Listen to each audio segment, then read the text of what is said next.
اور اللہ تبارک و تعالی نے انسان کو اشرف المخلوقات بنایا، لیکن کس بنا پر بنایا اشرف المخلوقات، یہ سوچنے کا مقام ہے۔ اللہ رب العزت نے انسان کو پیدا، حضرات تشریف رکھیں، بہت ہی مقرر علماء کرام یہاں موجود ہے، ان کی بیان سننا ہے، انشاءاللہ آپ سبھی کو فائدہ پہنچے گا۔ تو اللہ رب العزت نے انسان کو اس دنیا میں بھیجنے سے پہلے اللہ تبارک و تعالی فرشتوں سے پوچھا، ہم نے زمین پر ایک مخلوق کو بھیج رہا ہوں جو تمام مخلوق سے افضل ہوگا، اور میں اپنا خلیفہ بنانا چاہتا ہوں۔ اور اللہ رب العزت نے زمین پر جو اپنا خلیفہ بنانا چاہتا ہے، وہ خلیفہ تعلیم کے بغیر کیسے ہو سکتا ہے؟ تو اللہ رب العزت نے جو فرشتوں سے مشورہ فرمایا تو فرشتوں نے جواب دیا، اے رب العالمین، اگر زمین پر انسان کو بھیجنے کا مقصد یہ ہے آپ کی تسبیح بیان کرنا، آپ کی بڑائی بیان کرنا، آپ لوگ اپنی جگہ پر تشریف رکھیں بھائی، اپنی جگہ پر تشریف رکھیں۔ تو اے اللہ رب العزت، تسبیح بیان کرنے کے لیے، آپ کی بڑائی بیان کرنے کے لیے ہم سب فرشتے کافی ہیں۔ وَنَحْنُ نُسَبِّحُ بِحَمْدِكَ وَنُقَدِّسُ لَكَ، ہم لوگوں نے تو آپ کی تسبیح بیان کرتے ہیں، آپ کی بڑائی بیان کرتے ہیں، پھر دنیا میں انسان کو بھیجنے کا مقصد کیا ہو، کیا فائدہ ہو، مجھے سمجھ میں نہیں آ رہا۔ یہ فرشتوں نے جواب دیا، لیکن اللہ رب العزت نے ان فرشتوں سے کہا، اے فرشتو، انی اعلم ما لا تعلمون، جو میں جانتا ہوں وہ تم نہیں جانتے۔ پھر اللہ رب العزت نے جب دنیا کے اندر میں حضرت آدم علیہ السلام کو مبعوث فرمایا، پھر اللہ تبارک و تعالی نے حضرت آدم علیہ السلام کو اس دنیا کی ساری علم سے نوازا، اس دنیا کے سارے تعلیمات سے نوازا۔ پھر اللہ تبارک و تعالی نے فرشتوں کو حکم دیا، اے فرشتے، کیا تم جانتے ہو اس دنیا کے اندر میں ان چیزوں کا کیا نام ہے، ان چیزوں کا کیا نام ہے، اس کو کیا کہتے ہیں؟ لیکن فرشتوں نے ایک جواب دیا، میں نہیں جانتا۔ پھر اللہ رب العزت نے حضرت آدم علیہ السلام سے کہا، اے آدم، تم بتاؤ اس کو کیا کہتے ہیں، اس کا نام کیا ہے، اس چیز کا نام کیا ہے؟ پھر اللہ رب العزت کے حکم سے حضرت آدم علیہ السلام نے تمام چیزوں کا نام کو گنایا، کیونکہ اللہ تبارک و تعالی نے اسے علم سے نوازا تھا، اور ایسا علم سے نوازا تھا جو سائنس بھی کہتے ہیں، جس کو علم الاسماء کہا جاتا ہے عربی کے اندر میں، علم الاسماء آج کے زمانے کے اندر میں اس کے سائنس کہا جاتا ہے۔ اللہ رب العزت نے حضرت آدم علیہ السلام کو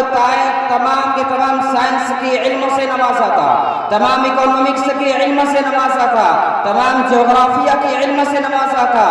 تمام بایولوجیکل سائنس سے نوازا تھا۔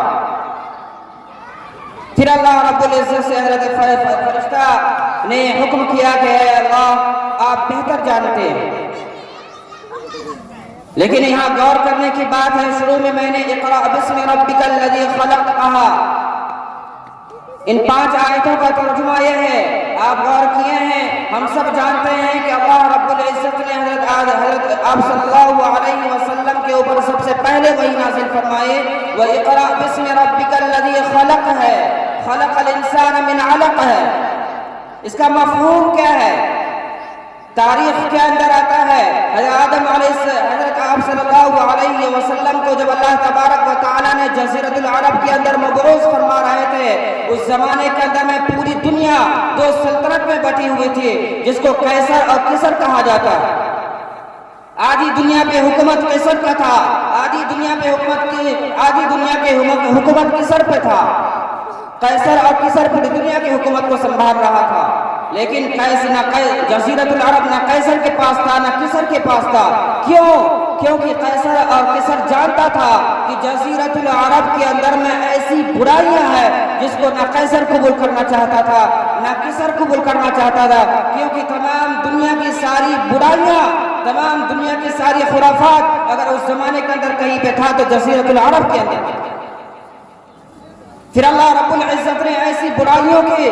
آغوش کے اندر میں آپ صلی اللہ تبارک و تعالیٰ نے آپ صلی اللہ علیہ وسلم اپنے محبوب کو مبعوث فرمایا۔ پھر اللہ رب العزت نے جب آپ صلی اللہ علیہ وسلم کے وحی کے ذریعے کہا اقرأ بسم ربک الذی خلق، اس آیت کے اندر غور کرنے کا مقام ہے کہ اللہ رب العزت نے حضرت آپ صلی اللہ علیہ وسلم سے کہا پڑھو۔ اللہ رب العزت نے آپ صلی اللہ علیہ وسلم کو علم سے نوازا۔ پھر اللہ کے رسول صلی اللہ علیہ وسلم نے تمام جزیرۃ العرب یہاں تک کہ تمام دنیا کے اندر میں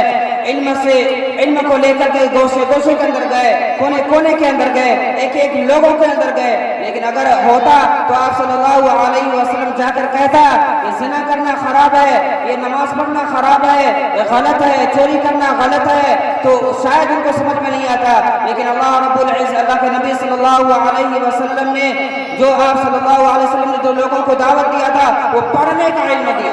پڑھنے کی دعوت دیا۔ اقرأ بسم ربک الذی خلق، پڑھو اس اللہ کے نام سے، اس رب العزت کے نام سے جو تمہیں پیدا فرمایا۔ پڑھنے کا لفظ لیا گیا، لیکن قرآن کریم کے اندر میں کہیں بھی ایسا علم نہیں ہے، کہیں بھی ایسا کوئی آیت نہیں ہے قرآن کریم کے اندر میں کون سا علم پڑھنا، دنیاوی پڑھنا ہے یا عصری پڑھنا ہے یا اخروی پڑھنا۔ یہ ہم لوگوں نے علم کو دو حصوں میں تقسیم کر دیا ہے، ایک دینی بنا دیا، ایک دنیاوی بنا دیا۔ لیکن چاہے علم دینی ہو چاہے دنیاوی ہو، ہمیں علم سیکھنی چاہیے، علم حاصل کرنی چاہیے۔ اپنے بچوں کو تعلیم کے ساتھ کوئی خلوت نہیں کرنی چاہیے۔ اگر آپ کے بچے ابھی اگر جاہل رہ گئے تو آنے والے نسل میں، آنے والے وقت میں آپ کے بچے آپ پر لعنت بھیجیں گے۔ ہم سب جانتے ہیں آج ہندوستان کا حالات کیسا ہے۔ آج مسلمانوں کو گرتی نظروں سے دیکھا جا رہا ہے۔ کیوں؟ کیونکہ مسلمان علم کے اندر پیچھے ہیں، کوسوں دور ہیں۔ کیوں ہم اپنے بچوں کو تعلیم کے میدان میں آگے نہیں لا رہے، اپنے بچوں کو سائنس کے میدان میں آگے نہیں لا رہے، اپنے بچوں کو مدارس کے اندر میں نہیں دے رہے ہیں، اپنے بچوں کو مکاتب کے اندر نہیں ڈال رہے ہیں، اپنے بچوں کو اسکول کے اندر نہیں ڈالیں، اپنے بچوں کے ہاتھوں کی کمائی کھانا چاہتے ہیں۔ یاد رکھیے ہمارا جو زندگی چل رہا ہے یہ کسی طرح کٹ گیا، لیکن ان بچوں کا جو بھوشیہ ہے، ان بچوں کا جو مستقبل ہے، ان بچوں کا جو فیوچر ہے، یہ بہت ہی تابناک ہونے والا ہے۔ اگر یہ بچے کے اندر میں علم سے، ان بچے کا دل اگر علم سے خالی رہے گا تو ان بچے ہمارے اوپر لعنت بھیجیں گے۔ اللہ رب العزت نے قرآن کریم کے اندر کہا ہے قُلْ هَلْ يَسْتَوِي الَّذِينَ يَعْلَمُونَ وَالَّذِينَ لَا يَعْلَمُونَ، کیا جاننے والا نہ جاننے والا برابر ہو سکتا ہے؟ ہرگز نہیں برابر ہو سکتا ہے۔ آج غیروں کے اندر میں دیکھیے، غیروں کے ماں باپ کے اندر دیکھیے، غیروں کے پیرنٹس کے اندر میں دیکھیے بچوں کو کیسے سے اپنے بھوکے رہتے ہیں، اپنے پیٹ پر پتھر باندھ کے رہتے ہیں، لیکن بچوں کے تعلیم کے اندر میں کوئی برداشت نہیں کرتا، بچوں کو علم کے اندر میں بڑھوتری دیتا ہے، بچوں کے علم سے نوازتا ہے، اچھے سے اچھے اسکول میں، اچھے سے اچھے یونیورسٹی کے اندر میں، اچھے سے اچھے مکاتب کے اندر میں، اچھے سے اچھے مدارس کے اندر میں بھیجنے کی کوشش کرتا ہے۔ کیوں؟ کیونکہ وہ جانتا ہے علم کے بغیر یہ دنیا روشن نہیں ہے، یہ دنیا تاریک ہے، یہ دنیا بالکل اندھیرا ہے علم کے بغیر۔ اللہ رب العزت نے آپ صلی اللہ علیہ وسلم کو بھیجا تو اس وقت پوری دنیا، پورے جزیرۃ العرب تاریک تھا۔ کیوں؟ علم کے بغیر تاریک تھا، علم کے بغیر اندھیرا چھایا ہوا تھا۔ پھر آپ صلی اللہ علیہ وسلم تمام دنیا کے اندر علم کو نافذ فرمایا، علم حاصل کرنے کی دعوت دی۔ پھر اللہ کے رسول صلی اللہ علیہ وسلم نے ایک ایک برائیوں کو مٹایا، ایک ایک چیزوں کو ایک ایک برائی کو جو آپ صلی اللہ علیہ وسلم کے اور اللہ تبارک و تعالی کے خلاف کوئی کام تھا ان ساری چیزوں کو روکایا۔ ظاہر سی بات اگر کوئی شراب پیتا ہم جا کے سیدھے کہہ دیں شراب پینا حرام ہے غلط ہے نہیں پی سکتے شاید اس کو سمجھ میں نہیں آئے گا اگر علم سے اس کو نوازیں گے علم کے اندر سے بتائیں گے قرآن و حدیث کی روشنی میں بتائیں گے شاید ان کو ڈر پیدا ہوگا پھر وہ آگے چل کے اللہ اور اس کے رسول کے خوف جب دل میں پیدا ہوگا علم کے ذریعے سے تو وہ شراب کو چھوڑ سکتا ہے زنا کو چھوڑ سکتا ہے بدکاری کو چھوڑ سکتا ہے پھر اللہ کو ایک مضبوطی کے ساتھ اللہ کے رسول کو قرآن کو اور حدیث سے مضبوطی کے ساتھ پکڑ سکتا ہے یوں سمجھ لیجئے کہ علم کے بغیر ہم خود کو نہیں پہچان سکتے یاد رکھیے جس سماج کے اندر میں علم نہیں جس سماج کے بچوں کے اندر میں علم نہیں ان بچے 30 سال کے ہر سال 30 سال کے اندر میں ایک سماج کے ایک زمانے کی تبدیلی ہوتی ہے آج ہمارے بچوں کو تعلیم نہیں دیں گے 30 سال کے بعد میں ہمارے بچے ہمارے اوپر لعنت بھیجیں گے در در کی ٹھوکریں کھائیں گے اس طریقے سے آج مسلمانوں کو خود ہندوستان کے اندر میں بائیکاٹ کیا جا رہا ہے کبھی مسجدوں پر حملہ کیا جا رہا ہے کبھی نکاح پر حملہ کیا جا رہا ہے کبھی 3 طلاق پر حملہ کیا جا رہا ہے کبھی بہت سارے خرافات سے حملہ کیا جا رہا ہے مسلمانوں کو ٹارگٹ کیا جا رہا ہے کیوں مسلمان تعلیم کے میدان میں آگے نہیں ہے اگر مسلمان کو اس ہندوستان میں رہنے کا اگر خوشحالی سے رہ سکتا ہے آگے 30 سال کے اندر میں آگے 50 سال کے اندر میں اگر رہنے کی طاقت ہوگی وہ علم کے ذریعے ہوگی آزادی کے ٹائم میں ایک یاد آ رہا معاصر سید احمد خان نے 1857 کی جنگ آزادی کے بعد جس کو غدر کہا جاتا ہے جو ہندوستان کو ہار ملا تھا شکست ملی تھی ہندوستانی مجاہدوں کو 1857 کے اندر میں تو اس زمانے کے اندر میں سر سید احمد خان نے کہا تھا کہ آج اگر جنگ کے میدان میں ہار نصیب ہوئی ہے تعلیم کے میدان میں اگر ہم نہیں جیتیں گے تعلیم کے میدان میں اگر اپنے بچوں کو آراستہ نہیں کریں گے سائنس کے میدان میں اپنے بچوں کو آراستہ نہیں کریں گے تو خود ہندوستان میں رہنے کی کوئی اوقات بھی باقی نہیں رہے گی کوئی ذریعہ ہی باقی نہیں رہے گا اکھاڑ پھینکے گا لوگ ہندوستانی مسلمانوں کو وہاں سر سید احمد خان نے یونیورسٹی کا بنیاد رکھا جس کو محمدن اینگلو یونیورسٹی کے نام سے جانا جاتا تھا 1920 کے اندر میں وہ علی گڑھ مسلم یونیورسٹی کے بنیاد رکھا اس کو سرٹیفکیٹ حاصل ہوئی 1920 کے اندر میں ایک طرف مولانا قاسم نانوتوی رحمۃ اللہ علیہ نے اس جنگ آزادی کی ہار کے بعد قاسم نانوتوی رحمۃ اللہ علیہ نے ایک مدرسے کی بنیاد رکھی جس کو دارالعلوم دیوبند کہا جاتا ہے پھر اللہ کے رسول صلی اللہ علیہ وسلم کے تعلیم کو اور مجاہدین کو تیار کرنے کی کوشش کی قاسم نانوتوی رحمۃ اللہ علیہ نے پھر تقریباً 100 سال کی محنت کے بعد سید احمد خان ایک طرف ایک ہاتھ میں ان کا کہنا تھا ایک ہاتھ میں قرآن ہونی چاہیے ایک ہاتھ میں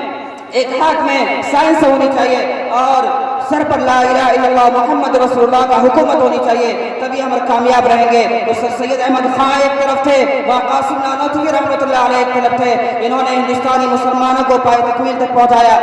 ہندوستانی مسلمان ایک پلیٹ فارم پر قائم کیا 100 سال کے اندر میں پھر جنگ آزادی کی ایک مجاہدین تیار کیا ایک علماء تیار کیا تب جا کے 1947 کے اندر میں ہمارا دیش آزاد ہوا اگر علم نہیں ہوتا مجاہدین تیار نہیں کرتے تو ہمارا دیش آج بھی شاید ہمارا دیش آج بھی غلام ہوتا انگریزوں کا ایک حربہ تھا کہ انگریز جب حکومت کرنے کے لیے چاہا پوری دنیا کے پورے ہندوستان کے اندر میں جب قبضہ کر لیا پھر جب حکومت کرنے کے لیے چاہا انہوں نے دہلی یونیورسٹی کی بنیاد رکھی کیوں بنیاد رکھی کیونکہ انگریز کا کہنا تھا یہ تھا کہ اگر ہم ہندوستان پہ حکومت کرنا چاہتے ہیں وہاں کی زبان سیکھنا بہت ضروری ہے اردو سے آراستہ ہونا بہت ضروری ہے ہندی سے آراستہ ہونا بہت ضروری ہے انہوں نے دہلی یونیورسٹی کا بنیاد رکھا اور اپنے اکابرین کو اپنے بڑے بڑے عہدیداروں کو اردو نوازا کیوں کیونکہ ان کو حکومت کرنا تھا یہ ہے علم کی اہمیت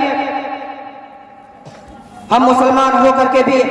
علم حاصل نہیں کر رہے ہیں مکاتب میں اپنے بچوں کو نہیں بھیج رہے ہیں مدارس میں اپنے بچوں کو نہیں بھیج رہے ہیں یونیورسٹی کے اندر اپنے بچوں کو نہیں بھیج رہے ہیں پھر اپنے پیٹ کی طرف دیکھ رہے ہیں ہمارے بچے کہاں سے کہاں جا رہا ہے آج گاؤں کے شہروں کے ماحول یہ ہے چھوٹا بچہ سنفک سے پیتا ہے چھوٹا سا بچہ کورک سے پی رہا ہے یہ سماج کہاں جا رہا ہے ہم کیا کر رہے ہیں اپنے بچوں کی طرف کل قیامت کے دن اللہ رب العزت اللہ کے رسول صلی اللہ علیہ وسلم سے پوچھے گا جب حساب ہوگی تمہیں دو اولاد دیے گئے تھے کیا تربیت کیا تم نے، تو وہاں ہم کیا جواب دیں گے؟ وہاں ہمارے پاس کوئی جواب نہیں ہوگی. یہی اولاد ہمارے دامن پکڑ لیں گے کہ انہوں نے ہمیں تو کھلایا پلایا، لیکن جب برائی کر رہے تھے، بدکاری کر رہے تھے، شراب پی رہے تھے، زنا کر رہے تھے، سنفک سے پی رہے تھے، انہوں نے روکا نہیں، انہوں نے کسی مدارس کے اندر نہیں بھیجا، انہوں نے کسی مکاتب کے اندر نہیں بھیجا، انہوں نے مجھے کوئی اسکول کے اندر نہیں بھیجا، جس کی وجہ سے آج میں اس حالت میں ہوں. پھر اللہ تبارک و تعالیٰ نے والدین کی دامن کو پکڑے گا، جکڑ کر پکڑے گا، پھر ان کی حکومت، پھر ان کو اوندھے ہوئے جہنم کے اندر ڈال دے گا. اس وقت ہم کیا جواب دیں گے؟ یاد رکھیے علم کے بغیر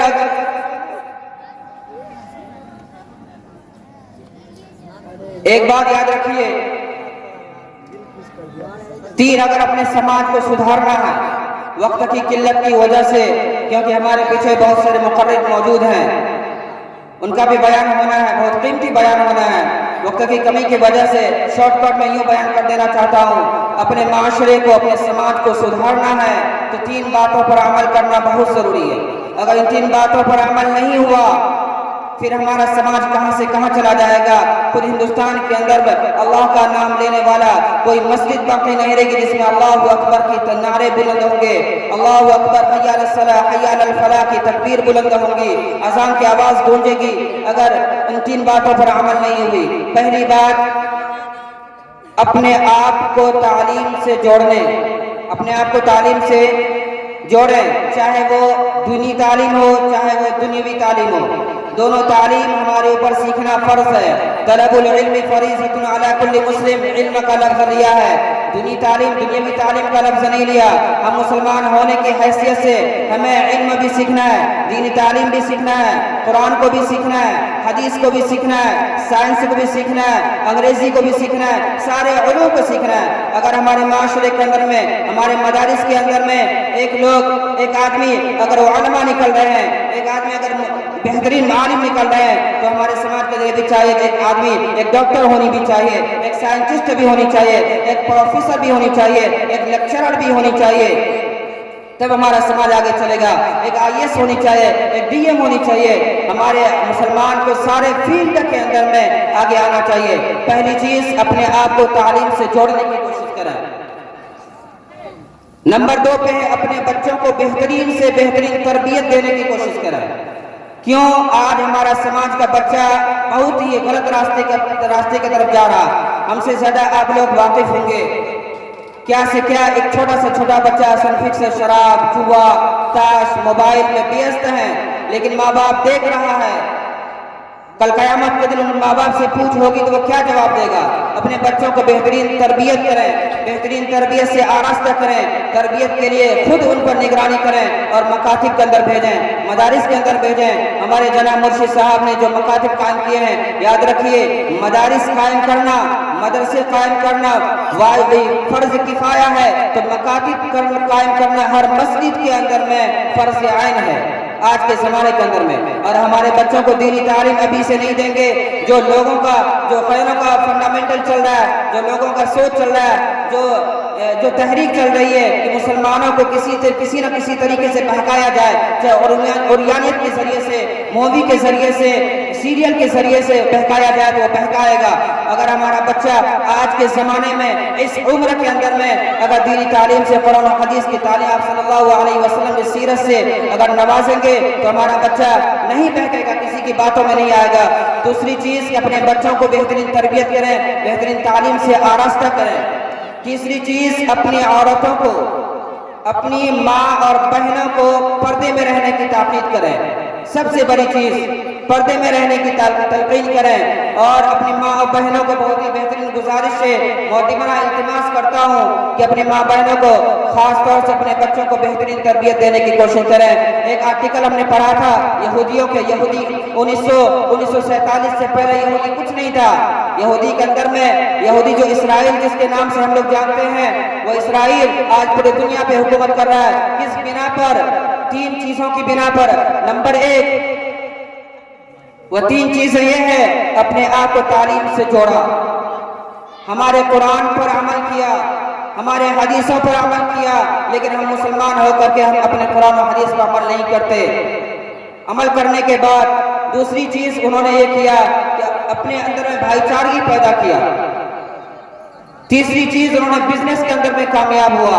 تو آج جا کر کے پوری دنیا پہ حکومت کر رہا ہے۔ اور میں نے ایک آرٹیکل پڑھا تھا کہ جب وہاں کی یہودیوں کی عورتیں جب حاملہ ہوتی ہے تو اس وقت سے اپنے بچوں کی تعلیم و تربیت سے آراستہ کرنا شروع کر دیتی ہے۔ یہ تعلیم ہمارے آپ صلی اللہ علیہ وسلم، ہمارے نبی، ہمارے محبوب ہمارے نبی صلی اللہ علیہ وسلم نے دیا تھا کہ جب بچہ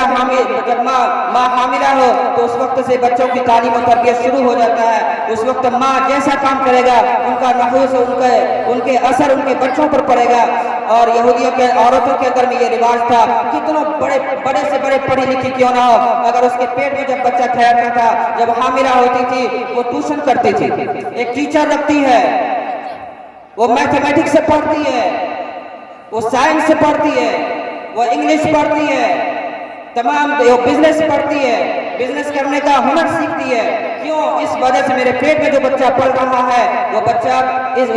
اس علم کے اثر ان بچوں پر پڑے۔ میرے استاد بتا رہے تھے واقعہ، ایک بچہ مدارس کے اندر مدرسے کے اندر گیا، 5 پارہ ایک ہفتے کے اندر انہوں نے حفظ کر لیا، 5 پارہ ایک ہفتے کے اندر میں انہوں نے حفظ کر لیا۔ جب 5 پارہ ختم ہوا، مکمل ہوا، 6واں پارہ شروع ہوا، ایک صفحہ پڑھنا ان کے لیے مشکل ہو گیا تھا، ایک صفحہ سنانا۔ جب ان کے ماں باپ سے جب یہ بات پوچھی گئی آخر کیا وجہ ہے، 5 پارہ ایک ہفتے کے اندر میں انہوں نے مکمل کر لیا، 5 پارے سے آگے بڑھا ہے تو ایک صفحہ پڑھنے پر نہیں، ایک صفحہ سنا نہیں پا رہا، کیا وجہ ہے؟ ان کے ماں نے کہا جب یہ بچہ میرے پیٹ میں تھا اور مجھے 5 پارہ زبانی یاد تھا، میں ہر وقت پڑھا کرتی تھی۔ ان کا اثر پڑا میرے بچوں پر جنہوں نے 5 پارہ فوراً حفظ کر لیا۔ یاد رکھیں ہماری ماں اور بہنیں جب ہمارے پیٹ میں، جب ماں بہنوں کے پیٹ میں جب بچے ہوتے ہیں اس وقت سے ان کی تعلیم کا آراستہ کرنے کی کوشش کریں، اس وقت سے اپنے آپ کو خود برائیوں سے محفوظ کریں۔ تیسری چیز